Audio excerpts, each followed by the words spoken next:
മനസ്സിലായില്ലേ? നിങ്ങൾ നിൽക്കുന്ന ഈ ഇരിക്കുന്ന വീട് 300 ചില വർഷം പഴക്കമുള്ള വീടാണ്. മനസ്സിലായ? അങ്ങനത്തെ ഒരു കുടുംബത്തിൽ നിന്ന് വരുന്നവനെ ഇങ്ങനെ അങ്ങോട്ട് ആക്കി കളയാമെന്ന് പിണറായി വിജയനല്ല, ഞാൻ പറയുന്നില്ല. മനസ്സിലായില്ലേ? അവിടെ നമുക്ക് നിർത്താം. നമുക്ക് നിങ്ങൾക്ക് നീതി കിട്ടിയാലും നിങ്ങളെ പരിഗണിച്ചിട്ടില്ലെങ്കിലും നിങ്ങൾ പട്ടിണി കിടക്കേണ്ടി വന്നാലും നിങ്ങൾ സിന്ദാബാദ് വിളിക്കാൻ ബാധ്യസ്ഥരാണ്. നിങ്ങൾ ഇങ്ങോട്ട് ചോദ്യങ്ങൾ ചോദിക്കരുത്, ഞങ്ങൾ അങ്ങോട്ട് പറയും, അത് നിങ്ങൾ അനുസരിക്കണം. അതാണ് പാർട്ടി എന്നാണ് ഇപ്പോഴത്തെ കേരളത്തിലെ കമ്മ്യൂണിസ്റ്റ് പാർട്ടിയുടെ നേതാക്കന്മാരിൽ ചിലർ പറഞ്ഞുകൊണ്ടിരിക്കുന്നത്. അല്ല, ഇരിക്കാൻ സീറ്റ് എന്നില്ലെങ്കിൽ എനിക്ക് തറയിലും ഇരിക്കേണ്ടി വരില്ലേ? ഇനി നടുക്ക് സ്പീക്കറാണുള്ള സീറ്റ് അനുവദിക്കുന്നത്. ഇനി ഇപ്പോഴത്തെ സ്പീക്കറൊന്നും കാര്യം നമുക്ക് പറയാൻ പറ്റില്ല. ഇപ്പോഴത്തെ രാഷ്ട്രീയം അങ്ങനെയൊക്കെയാണല്ലോ. ഇനി എനിക്ക് സീറ്റ് തരുന്നില്ലെങ്കിൽ ഞാൻ തറയിലിരിക്കും. അല്ലാതെ മുഖ്യമന്ത്രിക്ക് മേലെ പരുന്തും പറക്കൂല, പാർട്ടിയും പറക്കൂല. മനസ്സിലായില്ലേ? CM തന്നെയാണ് ഗവൺമെന്റും പാർട്ടിയും. Is A dictator now. ഒരാൾക്കും വായുറക്കാൻ പറ്റില്ല, ഒരാൾക്കും സംസാരിക്കാൻ കഴിയില്ല. അദ്ദേഹം വളരെ ചെറിയ ഒരു എന്താ പറയുക, ഈ ADGP അജിത് കുമാർ, ഈ പറയുന്ന P ശശി, പിന്നെ റിയാസ്, അദ്ദേഹത്തിൻ്റെ മകള്, പിന്നെ 1-2 ആളുകളുണ്ട്, ഞാൻ ഇപ്പോൾ പറയുന്നില്ല, ശരിയല്ല. അവരുടെ മാത്രം ഒരു സർക്കിളിൻ്റെ ഉള്ളിലാണ് അദ്ദേഹം ജീവിക്കുന്നത്. ആ പറയുന്ന ഒരു ഭാഗത്ത് P ശശിയും മറുഭാഗത്ത് ADGPയും പറയുന്ന രാഷ്ട്രീയവും ഈ നാട്ടിലെ സംഭവവികാസങ്ങളും മാത്രമേ അദ്ദേഹത്തിന് അറിയുള്ളൂ. അതിനപ്പുറമുള്ള അദ്ദേഹത്തിന് അറിവില്ല. റിയാസിൻ്റെ വരവാണ്.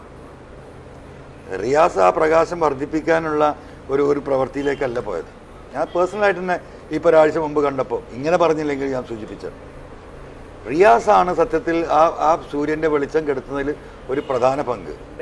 മുഖ്യമന്ത്രി പിണറായി വിജയന് BJP നേതാക്കളുമായി ബന്ധമുണ്ട്? ഉണ്ട്. ഏത് തരത്തിലുള്ള ബന്ധം? എല്ലാ തരത്തിലുള്ള, ഞാൻ ഈ പറഞ്ഞ എല്ലാ തരത്തിലുള്ള ബന്ധങ്ങളും. ഈ എല്ലാവരോടും വെറുക്കപ്പെട്ടതാണ് ഈ ADGP. It's very clear. അയാൾക്കെതിരെയുള്ള എല്ലാ കാര്യങ്ങളും ജനങ്ങൾ അനുഭവസ്ഥരാണ്. പോലീസ് സേനയിലെ DYSP തൊട്ട് SP-മാരുൾപ്പെടെ എത്ര ആളുകൾ അവരെ കണ്ണീര് കുടിപ്പിച്ച് അവരെ കുടുംബം കുളം തോണ്ടിച്ച, എന്താ പറയുക, ഒരു സാഡിസ്റ്റ് നൊട്ടോറിയസ് ക്രിമിനലാണെന്ന് പറയുന്നു. ഇപ്പം എനിക്ക് വിവരം തരുന്നതിനെ കുറിച്ച് ഇന്റലിജൻസ് അന്വേഷിക്കണ്ട. ഇന്റലിജൻസ് ഒന്നും അന്വേഷിക്കണ്ട.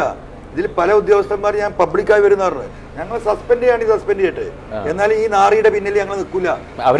അത് ഈ നാറിയുടെ പിന്നിൽ ഇനി ജീവിക്കാൻ വയ്യ, അതിനല്ലേ തൂമ്പ പണിക്ക് പോകാന്ന് പറഞ്ഞ DYSP-മാരെ എനിക്കറിയാം. അപ്പൊ ഇതെല്ലാം കൂടെ കൂട്ടിക്കെട്ടിയിട്ട് ഇതാ അൻവർ ഈ പറയുന്ന ഇന്ന ആള് സ്വർണം കൊടുക്കുന്ന കള്ളക്കടത്തുകാരനുമായിട്ട് ഇതാ അവന്റെ സംഭാഷണം, ഇതാ മറ്റേ CD, ഓ കള്ളക്കടത്തുകാർക്ക് അന്ന് CM പറഞ്ഞല്ലോ അൻവറിന് എങ്ങനെ ഒരു ഉദ്ദേശമുണ്ട്, അത് അങ്ങോട്ട് ക്ലിയർ ചെയ്ത് സീൽ ചെയ്ത് ഇന്ന് അങ്ങോട്ട് ഉള്ളിൽ തള്ളാന്നാ പിണറായി വിചാരിച്ചത്. പക്ഷെ പിണറായിന്റെ ബുദ്ധി മാത്രമല്ല VV അൻവറിന്. അതുകൊണ്ട് ആ പണിയെടുത്തിട്ട് ഇന്ന് അവിടെ കൊണ്ടുവരണ്ട്, മുഖം മറച്ചിരുത്തി മഹത്വവൽക്കരിക്കുകയാണെന്ന് പറഞ്ഞു. ഇന്ന് മുഖം നല്ലോണം തെളിഞ്ഞിരുന്നല്ലോ, മീഡിയ വൺ കൊടുത്ത സ്റ്റോറിയാണ്. അതെ, മുഖം നല്ലോണം തെളിഞ്ഞിരുന്നല്ലോ, കേരളത്തിലെ ജനം കണ്ടല്ലോ. ഇത് മാനക്കേടാണ്, അത് മരണാണ്, ഇത് മാനക്കേടാണ്. രാജ്യദ്രോഹത്തിന് കൂട്ടുനിന്ന പുത്തൻ വീട്ടിൽ PV അൻവർ ആകും. അതാണ് പ്രശ്നം. കൊല്ലുന്നെങ്കിൽ അവർക്ക് ഒന്നോട്ടെ, അത് പ്രശ്നമില്ല. എൻ്റെ മക്കൾ ഇവിടെ ഉണ്ട്, നിങ്ങൾ വിളിച്ചു ചോദിച്ചേക്ക് ഇപ്പോൾ വിളിക്കണം, അത്രേ ഉള്ളൂ. അതിൽ വിഷയമില്ല. അപമാനപ്പെടുത്തി കൊല്ലരുത്. നേർക്കുന്നിലാണ്. ഇപ്പൊ കുഞ്ഞാലിപ്പോ വെടിയേറ്റ് മരിച്ചത് നിലമ്പൂരിലല്ല അല്ലേ? കേരളത്തിലെ ഇന്ത്യയിലെ ആദ്യത്തെ അനുഭവം എന്ന് പറയുന്നത്. എന്താ രണ്ടാമതൊരു MLA വെടിയേറ്റ് മരിക്കൂലേ? എന്താ ഉണ്ട എനിക്ക് കേറൂലേ? അത് പോട്ടെ, ആരിൽ വരാന്ന്. ഈ പറയുന്നവരൊക്കെ ഇതിൽപ്പെട്ടവരല്ലേ? അന്താരാഷ്ട്ര ക്രിമിനൽ സംഘല്ലേ ഈ അജിത് കുമാറും ഈ സ്വർണ്ണ റാക്കറ്റും എന്ന് പറയുന്നത്. ഇനിയിപ്പോൾ എന്താ അടുത്ത പാർലമെന്റിൽ ഒരു ചോദ്യം വരും. പാർലമെന്റിൽ ഇന്ത്യയിൽ ഏറ്റവും കൂടുതൽ ക്രിമിനൽ കേസുകൾ ഫയൽ ചെയ്ത ജില്ല ഏതാണെന്നൊരു ചോദ്യം വരും. ഇവിടെ ആ ഉദ്ദേശിച്ച റേഞ്ചിലെത്തുമ്പോൾ മലപ്പുറം ജില്ല. എവിടെ മലപ്പുറം ജില്ല? കേരളം. എന്താ ജില്ലയുടെ പ്രത്യേകത? 90% മുസ്ലിങ്ങളാണ്. 90% മുസ്ലിങ്ങളുള്ള മലപ്പുറം ജില്ലയിൽ ഇന്ത്യയിലെ ഏറ്റവും കൂടുതൽ ക്രിമിനൽ കേസുകൾ FIR ഇട്ട ജില്ല മലപ്പുറം ജില്ല. ഇന്ത്യ മുഴുവൻ പ്രചരണം അല്ലേ? എന്താ ഈ പാർട്ടീസ് ഒന്നും കാണാത്തത്? എന്താണ് CPM ഇത് പരിശോധിക്കാത്തത്? ഇത് ചാപ്പ കുത്തല്ലേ? ആ ചാപ്പ എന്റെ നെഞ്ഞത്ത് കുത്താനാ നോക്കിയത് കൊള്ളക്കാരനായിട്ട്. പക്ഷെ ഈ തൊലിയിൽ അത് കേറൂല.